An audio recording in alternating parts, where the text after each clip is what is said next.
بسم اللہ الرحمن الرحیم۔ سامعین کرام، آپ سن رہے ہیں اردو ناول کالی قبر کی جلد نمبر 1 اور یہ اس سلسلے کی قسط نمبر 10 ہے۔ آپ اگر میرے چینل کہانی گھر میں نئے ہیں اور آپ نے ابھی تک میرا چینل سبسکرائب نہیں کیا تو میرے چینل کہانی گھر کو سبسکرائب کر لیجئے اور بیل آئیکن پر کلک کر دیجئے تاکہ نئے آنے والی ویڈیو کی اطلاع بر وقت آپ تک پہنچ سکے۔ امی، مجھے بہت ڈر لگ رہا ہے، میں نے سہمی ہوئی آواز میں کہا۔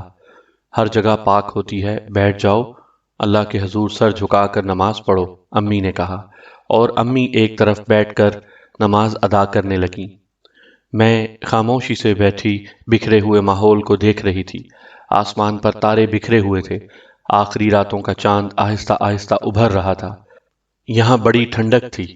ہم لوگ چونکہ ابو سے ملنے کی خوشی میں بس یوں ہی عام سے لباس میں نکل آئے تھے، اس لیے ہمارے پاس اور کپڑے وغیرہ بھی نہیں تھے۔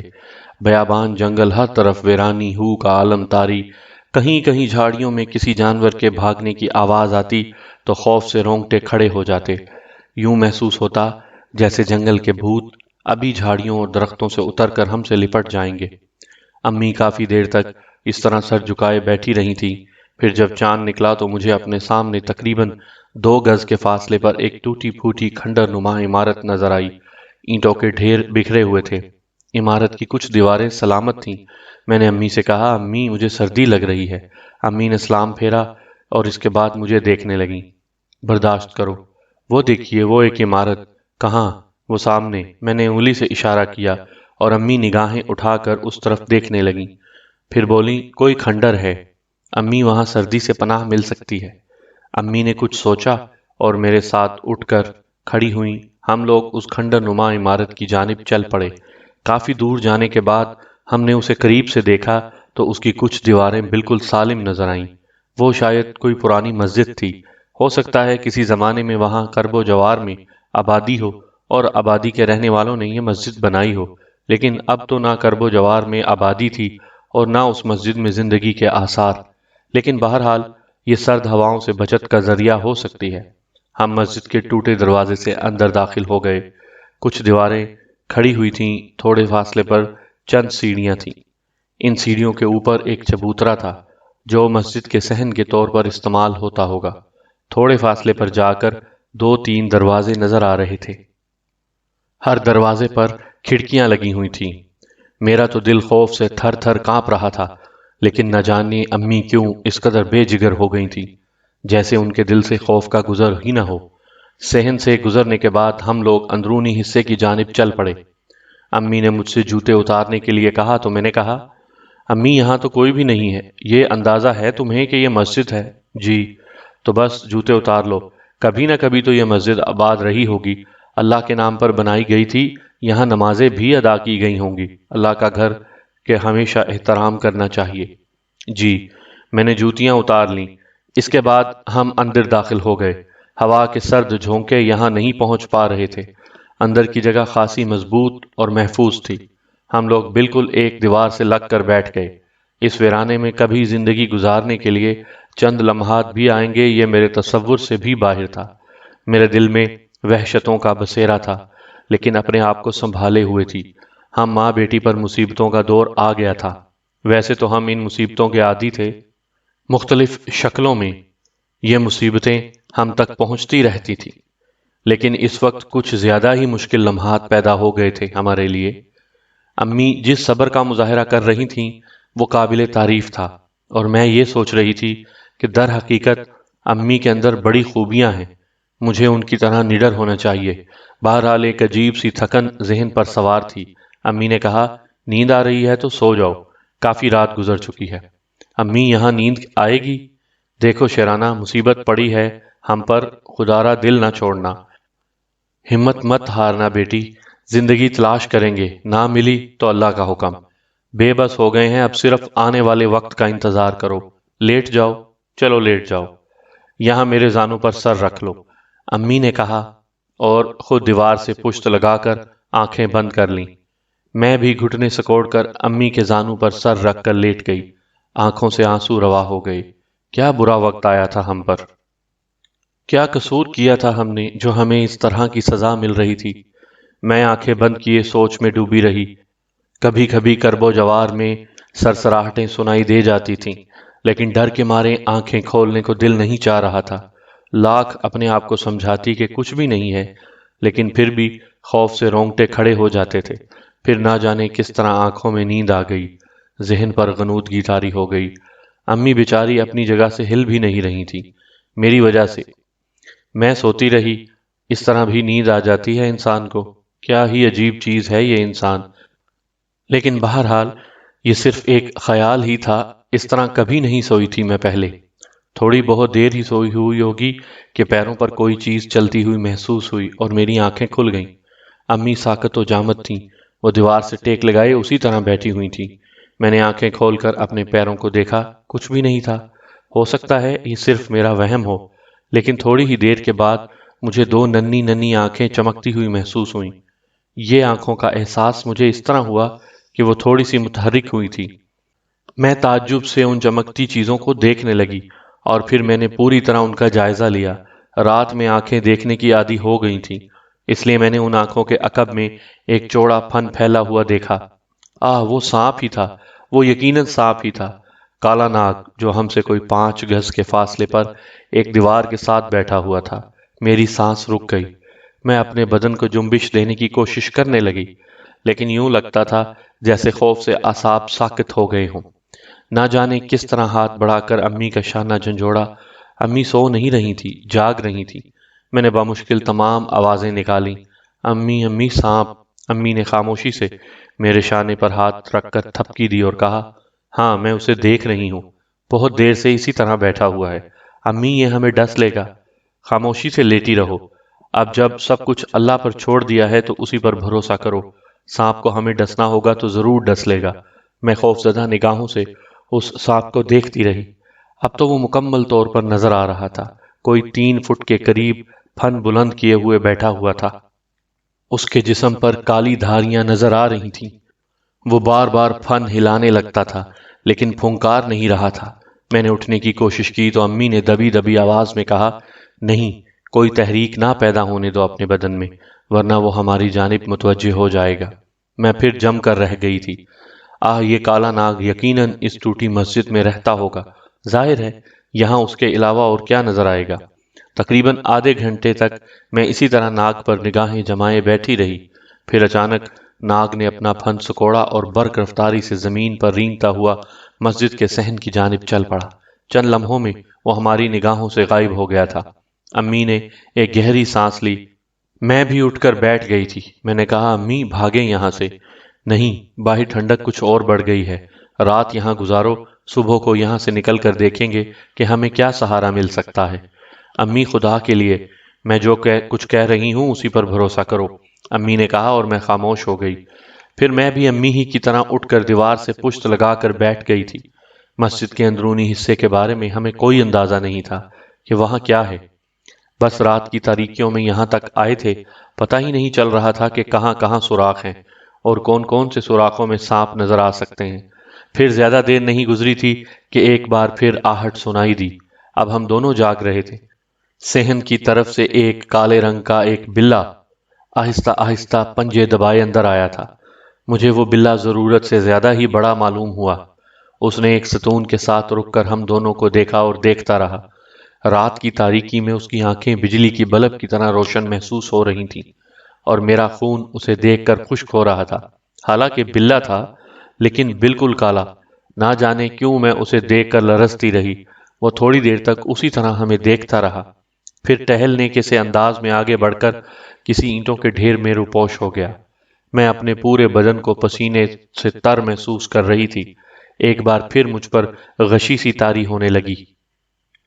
میں بڑی مشکل سے لیٹی ہوئی تھی اور یہ سوچ رہی تھی کہ نہ جانے صبح کب ہوگی۔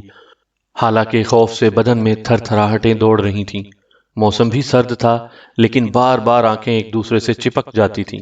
امی کے بارے میں اس وقت کچھ نہیں کہہ سکتی تھی کہ ان پر کیا بیت رہی ہے۔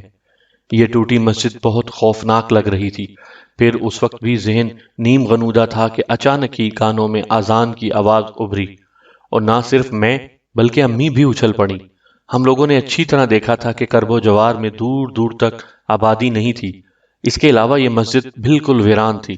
پہلے سانپ بچھوؤں کا بسیرا تھا، دوسرے جانور بھی یہاں آتے جاتے رہتے ہوں گے، لیکن اذان کی یہ آواز بتاتی تھی کہ مسجد میں کوئی موجود ہے۔ رات ہونے کی وجہ سے ہم کچھ دیکھ تو نہیں سکتے تھے۔ اذان ہو گئی، صبح کی مدھم مدھم روشنی پھوٹنے لگی تھی۔ امی نے حیران لہجے میں کہا، یہاں آذان؟ ہاں امی، میں بھی حیران ہوں۔ اس کا مطلب ہے کہ ایسا ہی لگتا ہے، مگر آس پاس کوئی آبادی تو نظر نہیں آئی۔ ہو سکتا ہے کہ ہماری نظر نہ پڑی ہو۔ ہاں ہو سکتا ہے، اور پھر ہمارا یہ خیال ختم ہو گیا کہ یہاں کوئی نہیں ہے۔ وہ شخص سفید لباس میں ملبوس تھا، شانوں سے لے کر پیروں تک سفید لباس، بالکل ڈھیلا ڈھالا، سینے پر لمبی سفید داڑھی جھول رہی تھی، سر پر سفید امامہ باندھا ہوا تھا۔ آہستہ آہستہ چلتا ہوا ہماری جانب آ رہا تھا۔ پھر اس نے مدھم لہجے میں کہا، بچیو، ابھی نمازی آئیں گے، تمہارا یہاں رکنا مناسب نہیں ہے۔ ایسا کرو، میرے ساتھ آؤ، میں تمہیں حجرے میں پہنچا دوں۔ ہم لوگ تو کسی انسانی آواز کے تصور ہی کو ترس گئے تھے۔ امی جلدی سے اٹھ کھڑی ہوئیں، کچھ کہنے کی ہمت نہیں پڑی تھی۔ سفید پوش واپسی کے لیے مڑ گیا اور ہم اس کے پیچھے پیچھے چل پڑے۔ مسجد کے بغلی حصے میں ایک دروازہ بنا ہوا تھا۔ دروازے پر رک کر اس سفید پوش نے ہمیں دیکھا اور بولا، اندر چلی جاؤ۔ میں اور امی خاموشی سے اندر چلے گئے۔ سفید پوش باہر نکل گیا۔ میں اور امی حجرے میں داخل ہو گئے اور امی آہستہ سے چلتی ہوئی ایک موڑے پر بیٹھ گئیں۔ سامنے ہی ایک کھڑکی نظر آ رہی تھی جو مسجد کے صحن میں کھلتی تھی۔ امی کی زبان سے الفاظ نہیں ادا ہو رہے تھے، یوں لگ رہا تھا جیسے وہ کچھ بولنا چاہتی ہوں لیکن آواز نہ نکل رہی ہو۔ میں نے حیرت سے کہا، او ہو امی، دیکھیے، نمازی آ رہے ہیں۔ میں نے کچھ لوگوں کو مسجد کے دروازے سے اندر داخل ہوتے ہوئے دیکھا تھا، لیکن حیرت کی بات یہ تھی کہ یہ سب بھی سفید لباسوں میں ملبوس تھے۔ کچھ عجیب سا لگ رہا تھا، نہ جانے کہاں سے آ رہے تھے یہ لوگ۔ باہر کا تو کوئی اندازہ ہی نہیں ہو پا رہا تھا۔ پھر مسجد میں اچھا خاصا رش ہو گیا، پوری مسجد بھر گئی تھی۔ حیرانی کی بات تھی، امی پر جیسے سکتہ ستاری تھا، پھٹی پھٹی نگاہوں سے سب کچھ دیکھ رہی تھی۔ میں نے انہیں مخاطب کیا، اس کا مطلب ہے کہ یہ مسجد آبادی میں ہے، ہو سکتا ہے کہ رات کی وجہ سے ہم اس آبادی کو نہ دیکھ سکے ہوں۔ اگر ایسا ہے تو ہمیں کہیں نہ کہیں کوئی نہ کوئی ٹھکانہ مل ہی جائے گا۔ امی نے پھر بھی کوئی جواب نہ دیا، بس یوں لگتا تھا جیسے ان کی زبان پر تالا پڑ گیا ہو۔ نماز پڑھی گئی، نمازی نماز پڑھنے کے بعد منتشر ہونے لگے اور تھوڑی دیر کے بعد مسجد خالی ہو گئی۔ ہمارے پاس کوئی نہیں آیا تھا۔ ہم انتظار کرتے رہے کہ شاید مسجد کے پیش امام ہم سے ہمارا حال پوچھیں۔ انہوں نے جس انداز میں ہمیں وہاں سے ہٹنے کے لیے کہا تھا، اس کا مطلب یہ تھا کہ وہ ہماری موجودگی سے واقف تھے۔ کچھ دیر اسی طرح گزر گئی، پھر قدموں کی چاپ سنائی دی اور حجرے کے دروازے سے کوئی اندر داخل ہوا۔ وہی بزرگ تھے۔ انہوں نے ایک نگاہ ہم دونوں پر ڈالی اور بولے، بچیو، تمہارا یہاں رہنا مناسب نہیں ہوگا، یہ جگہ تمہارے رہنے کے قابل نہیں ہے۔ میں تمہارے لیے ناشتہ بھجواتا ہوں، ناشتہ کرنے کے بعد یہاں سے روانہ ہو جاؤ۔ امی کے حلق سے سسکیوں کی سی آواز نکلی تھی، بس اس سے زیادہ وہ کچھ نہیں کہہ سکی تھی۔ سفید پوش بزرگ پھر واپس چلے گئے تھے۔ میں امی کو سمجھانے لگی، امی، اس وقت ہم خاموش رہ کر اپنا نقصان کریں گے۔ یہ دیندار لوگ ہیں، ان سے اپنی مشکل میں بیان کر دی جائے، ہو سکتا ہے انہیں ہم پر رحم آ جائے۔ ہمیں کوئی ایسی جگہ بتا دیں جہاں ہم قیام کر سکیں۔ لیکن امی خاموش ہی رہی تھیں۔ میں نے پھر امی سے کہا کہ امی، آپ کچھ بولتی نہیں، کچھ بتاتی نہیں۔ امی فوراً بولی، خاموش رہو شیرانہ، خدا کے لیے کچھ وقت خاموشی سے گزار دو۔ میں خاموش ہو گئی۔ مجھے اندازہ تھا کہ اس وقت امی کے دل پر کیا بیت رہی ہے۔ جو کچھ مشرف تایا نے کیا تھا وہ انسان کبھی نہ کرتے۔ ہمیں یہاں مرنے کے لیے تنہا چھوڑ گئے تھے، وہ موت ہی کے مترادف بات تھی۔ بھلا یہاں زندگی کہاں سے تلاش کرتے ہم؟ لیکن شاید ان سے بھی بھول ہو گئی، انہیں بھی یہاں کرب و جوار کی آبادی نظر نہیں آئی ہوگی۔ غرض یہ کہ وقت گزرتا رہا اور اب سورج طلوع ہو رہا تھا۔ دروازے پر ایک بار پھر مدھم سی آہٹ سنائی دی، پھر اس کے بعد کوئی اندر داخل ہو گیا، لیکن یہ وہ سفید پوش نہیں تھا۔ لباس تو اس کا بھی سفید ہی تھا، لیکن چہرہ بھی لباس ہی کی مانند سفید چاند کی طرح چمکتا ہوا تھا۔ ایک عجیب روشنی اس کے چہرے پر تھی اور آنکھیں، ان پر تو نگاہ نہیں جم پاتی تھی۔ بڑی بڑی بادامی حسین آنکھیں جن کی پتلیاں گہری نیلی تھیں، ان جیسی حسین آنکھیں میں نے بہت کم دیکھی تھیں۔ کشادہ پیشانی، سر پر سیاہ گنے بھال، گلابی ہونٹ جن کی تراش بے حد خوبصورت تھی۔ سڈول جسم والا یہ نوجوان، جس کی عمر 24-25 سال سے زیادہ نہیں ہوگی، ہاتھوں میں بڑی سی ٹرے لیے ہوئے اندر آیا۔ ٹرے میں چائے کے ساتھ ساتھ بہت سی چیزیں رکھی ہوئی تھیں جن کا ہم یہاں اس آبادی میں تصور بھی نہیں کر سکتے تھے۔ تازہ ترین پھل جنہیں دیکھ کر ہی آنکھوں میں روشنی اترتی تھی۔ اس کے علاوہ دوسری ناشتے کی چیزیں۔ اس نے مترنم آواز سے کہا، دیکھیے، آپ اسے اجنبی جگہ سمجھ کر تکلف نہ کریں۔ اگر آپ نے تکلف کیا تو مجھے دکھ ہوگا۔ امی نے نگاہیں اٹھا کر اسے دیکھا۔ میں بھی اسے دیکھ رہی تھی۔ ایک عجیب سا سرور میرے رگو پے میں اتر رہا تھا۔ اسے دیکھ کر دل کو ایک عجیب سا احساس ہوا تھا، جیسے کوئی میرا دل مٹھی میں لے کر مسل رہا ہو۔ اس نے ایک بار پھر میری جانب دیکھا اور دیکھتا رہا۔ اس کی آنکھوں میں ایک عجیب سی کیفیت تھی۔ نہ جانے کیوں مجھے وہ رات والا بلہ یاد آ گیا جس کی آنکھیں تیز روشن تھیں۔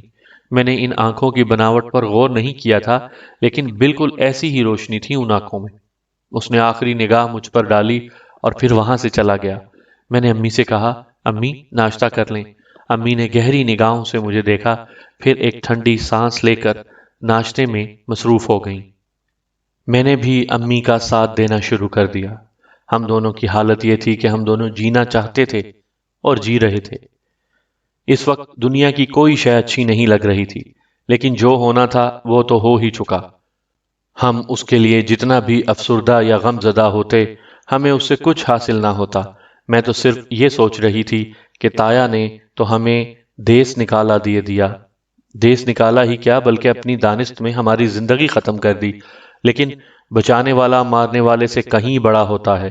یہاں اس ویرانی میں بھی ہمیں کھانے پینے کی اشیاء مل گئی تھیں، اور ہو سکتا ہے وہ سفید پوش بزرگ جو اس قدر نرم طبیعت کے معلوم ہوتے ہیں، ہماری اور بھی کچھ مدد کریں۔ میں نے دل میں تہیہ کر لیا کہ امی کچھ کہیں یا نہ کہیں، میں ان کو اپنی بپتا ضرور سناؤں گی اور ان سے کہوں گی کہ ہماری مدد کریں۔ پھر ہمیں ناشتہ ختم کیے ہوئے بہت زیادہ دیر نہیں گزری تھی کہ وہی بزرگ ایک بار پھر اندر داخل ہوئے۔ انہوں نے نرم لہجے میں کہا، بیٹی دیکھو، یہاں تمہارا رہنا کسی طور پر ممکن نہیں ہے، اور مجھے افسوس ہے کہ میں یہاں تمہاری کوئی مدد نہیں کر سکتا۔ اس جگہ کو چھوڑ دو اور یہاں سے چلی جاؤ۔ بابا جی، ہم بہت پریشان حال لوگ ہیں، بڑی مشکل کا شکار ہیں۔ اگر آس پاس کوئی بستی ہے تو آپ ہمیں اس کا راستہ بتا دیں، یا پھر ہماری مدد کریں کہ ہم کہاں جائیں۔ تم کہاں جانا چاہتی ہو بیٹی؟ بزرگ نے میری بات کے جواب میں کہا، ہم اس علاقے کے بارے میں کچھ نہیں جانتے۔ اچھا پھر یوں کرو، تم مسجد کے دروازے سے نکل کر سیدھے ہاتھ مڑ جاؤ اور سیدھی چلتی جاؤ۔ فاصلہ بے شک زیادہ ہے، لیکن اس کے علاوہ کوئی اور چارہ کار نہیں ہے۔ پھر تمہیں ریلوے لائن نظر آ جائے گی، یہاں سے ریل گزرتی ہے۔ ریل کی پٹری کے ساتھ ساتھ تمہیں داہنی سمت چلنا ہوگا۔ اس طرح تم فضل پور کے اسٹیشن پہنچ جاؤ گی۔ فضل پور کے اسٹیشن سے تمہیں کہیں بھی جانے کے لیے راستہ جائے گا، مگر ہمارے پاس تو کچھ بھی نہیں ہے۔ ہاں، اس کا بندوبست میں کیے دیتا ہوں۔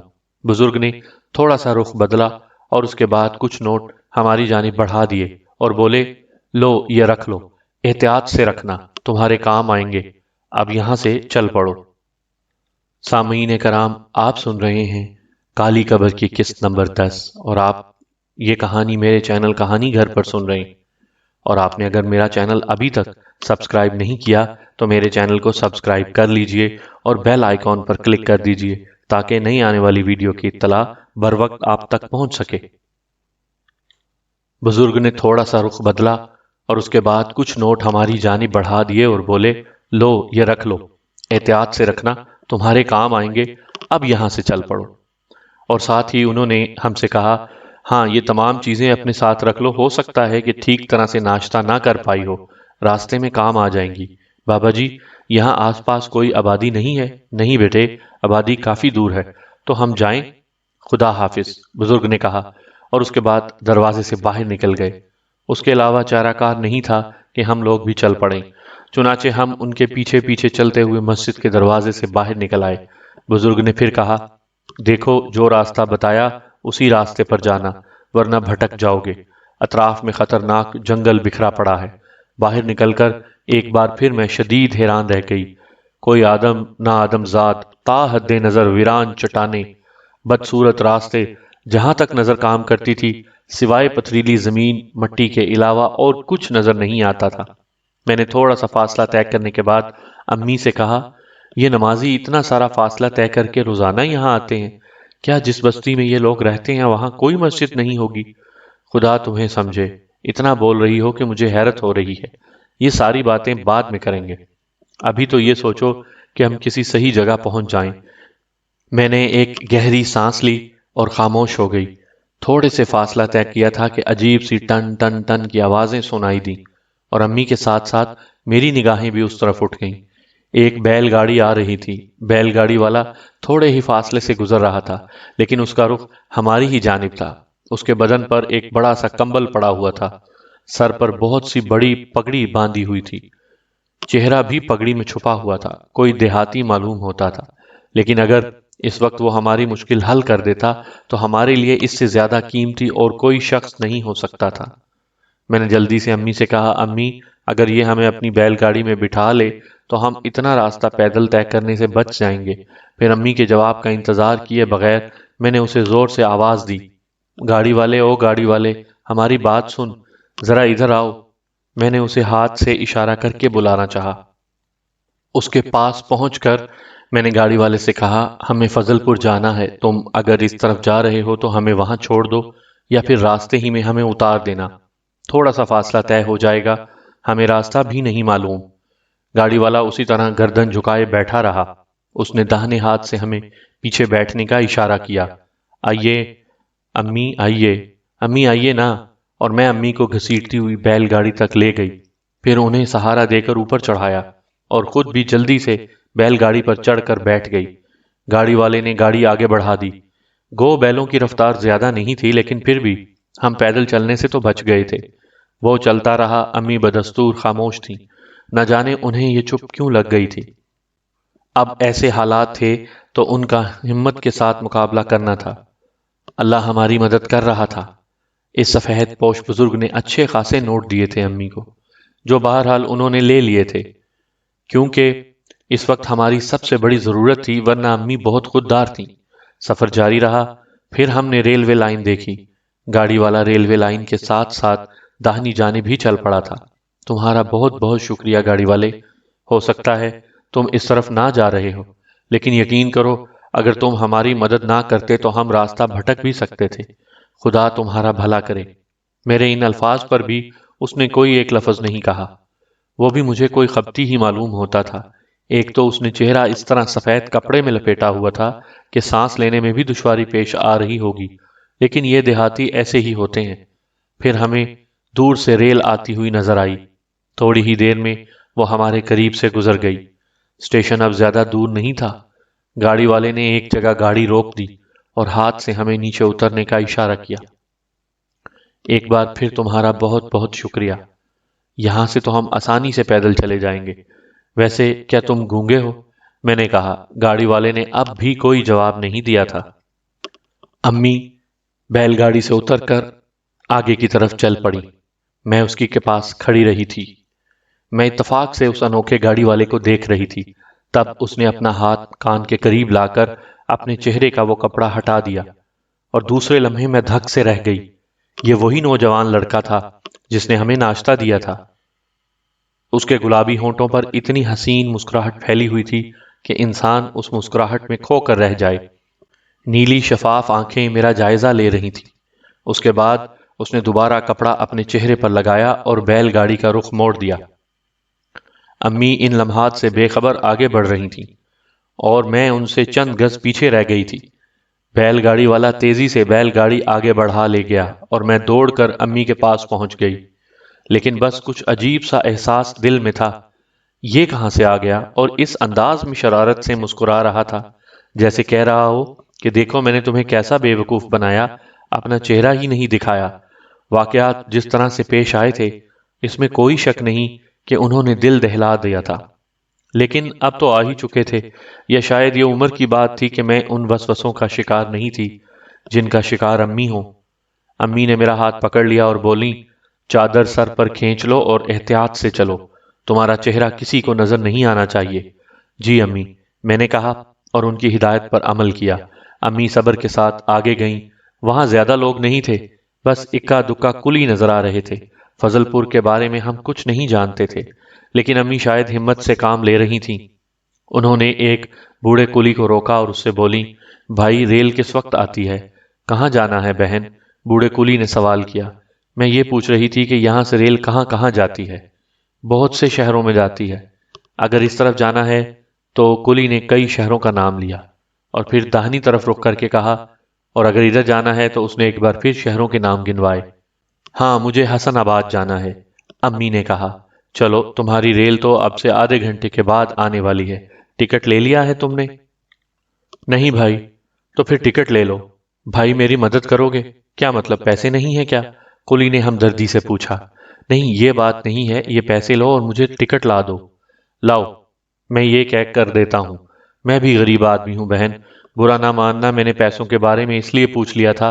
اگر تم کہتی کہ تمہارے پاس پیسے نہیں ہیں تو یقین کرو کہ میرے پاس بھی نہیں ہے۔ نہیں بھائی، مجھے تو تم 2 ٹکٹ خرید کر دے دو حسن آباد کی۔ کلی آگے بڑھ گیا تو میں نے امی سے پوچھا، امی حسن آباد میں کون رہتا ہے اور کیا ہمارا کوئی جاننے والا ہے وہاں؟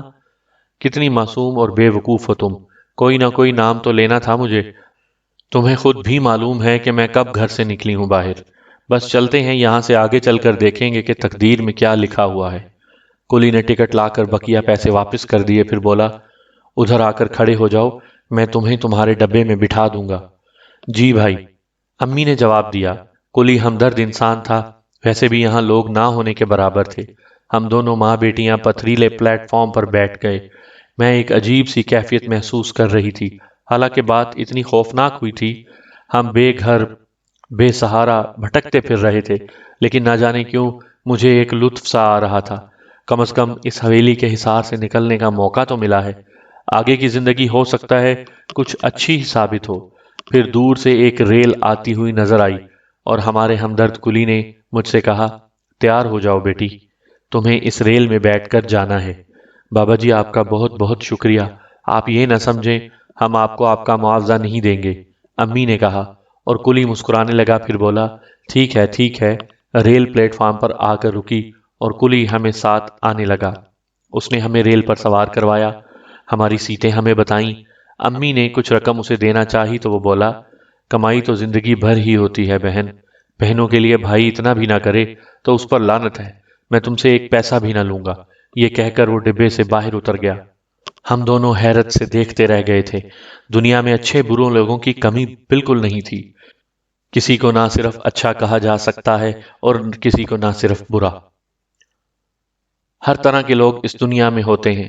ٹرین صرف چند لمحات کے لیے وہاں رکی تھی، اس کے بعد وہ سیٹی دے کر آگے بڑھ گئی۔ میری زندگی میں تو یہ ریل کا پہلا سفر تھا، اور آہستہ آہستہ میں خود پر گزرنے والے واقعات کو بھولتی جا رہی تھی۔ میں نے ٹرین میں بیٹھے ہوئے لوگوں کو دیکھا۔ بہت سے مسافر تھے جو دور سے آ رہے تھے۔ ہمارے بالکل سامنے والی سیٹوں پر ایک بھاری بدن والی خاتون بیٹھی ہوئی تھی۔ آنکھوں پر قیمتی چشمہ لگا ہوا تھا، لباس بھی بہت عمدہ پہنے ہوئے تھیں۔ ان کے برابر 2 لڑکیاں برقعے میں لپٹی ہوئی تھیں، لیکن انہوں نے چہرے کھول رکھے تھے۔ ان کے چہرے خاصے خوش شکل تھے، چہروں سے شریر معلوم ہوتی تھی۔ کئی بار انہوں نے مجھے دیکھا تھا۔ میں چونکہ اپنا چہرہ تقریباً ڈھکے ہوئے تھی، اس لیے انہیں یہ اندازہ نہیں ہو سکتا تھا کہ میری شکل و صورت کیسی ہے۔ دوسرے تمام لوگ بھی موجود تھے۔ امی سہمی ہوئی سی بیٹھی تھی۔ غالباً انہیں یہ احساس تھا کہ ایک بے گھر اور بے در عورت کو جوان بیٹی کے ساتھ آگے نہ جانے کیا کیا مشکلات پیش آنے والی ہیں۔ یہ تمام احساسات ان کے چہرے سے جھلک رہے تھے۔ اور پھر جب خاصا وقت گزر گیا اور میں ریل کا جائزہ لے کر اکتا گئی تو میں نے امی سے کہا، امی اتنی خاموش کیوں ہیں؟ تو پھر کیا کروں؟ اب یہ بتائیے ہم آگے کیا کریں گے؟ اللہ مالک ہے۔ پھر بھی آپ حسن آباد جا رہی ہیں؟ ہاں۔ لیکن آپ نے حسن آباد پہلے کبھی دیکھا ہے؟ نام بھی نہیں سنا۔ تو پھر بھی آپ وہاں جا رہی ہیں؟ میں نے کہا نا، اللہ مالک ہے، جس طرح اس نے ہمیں حویلی سے نکال کر یہاں تک پہنچایا ہے، اسی طرح وہ ہمارے لیے آگے کے راستے بھی متعین کرے گا۔ کوئی خیال تو ہوگا آپ کے دل میں۔ تمہارے خیال میں کیا سوچ ہو سکتی ہے؟ میں بھی دنیا سے اتنی ہی نا واقف ہوں جتنی تم۔ چلیے، اللہ مالک ہے۔ میں تو سمجھتی ہوں امی کہ اس حویلی سے نکلنے کے بعد ہمارے لیے اچھا ہی ہوا۔ امی گہری سانس لے کر خاموش ہو گئیں۔ میری باتوں کا جواب دینا ان کے لیے ضروری تھا، ورنہ شاید اس وقت وہ خاموش ہی رہنا پسند کرتی۔ تھوڑی دیر کے بعد اچانک میں نے کسی خیال کے تحت کہا، امی ایک بات تو بتائیے۔ ہاں؟ اتنے ویرانے میں جو مسجد تھی اس میں اتنے سارے نمازی کہاں سے آ گئے؟ یہ صبح ہی صبح نماز پڑھنے کے لیے اتنا لمبا راستہ طے کر کے بستی سے مسجد تک آتے ہیں؟ امی نے کوئی جواب نہیں دیا اور سوچ میں ڈوب گئیں۔ میں نے پھر کہا، اور رات کو کیسے عجیب و غریب واقعات پیش آئے تھے۔ وہ سانپ جو اتنا خوفناک تھا گردن جھکا کر چلا گیا تھا، اور پھر وہ کالا بلّا، اس کو دیکھ کر تو میرے رونگٹے ہی کھڑے ہو گئے تھے۔ مگر ایک بات اور بتائیے امی، پوچھو۔ وہاں مسجد میں اتنا عمدہ ناشتہ کہاں سے آ گیا تھا؟ وہ تو بہت ہی اچھا ناشتہ تھا۔ امی مسکرا دیں اور بولی، دیکھو بیٹا، ہر بات کی گہرائیوں میں نہیں اترتے۔ میں نے وہاں بھی تمہیں خاموش رہنے کے لیے ہی کہا تھا۔ مگر کیوں؟ اگر آپ مجھے بتائیں گی نہیں تو مجھے دنیا کے بارے میں معلومات کیسے ملیں گی؟ امی سوچ میں ڈوب گئیں اور انہوں نے آہستہ سے کہا، سامعین کرام، آپ سن رہے تھے ناول کالی قبر کی جلد نمبر 1، اور یہ اس سلسلے کی قسط نمبر 10 تھی۔ آپ اگر میرے چینل کہانی گھر پر نئے ہیں اور آپ نے ابھی تک میرا چینل کہانی گھر سبسکرائب نہیں کیا تو میرے چینل کہانی گھر کو سبسکرائب کر لیجئے اور بیل آئیکن پر کلک کر دیجئے تاکہ نئے آنے والی ویڈیو کی اطلاع بر وقت آپ تک پہنچ سکے۔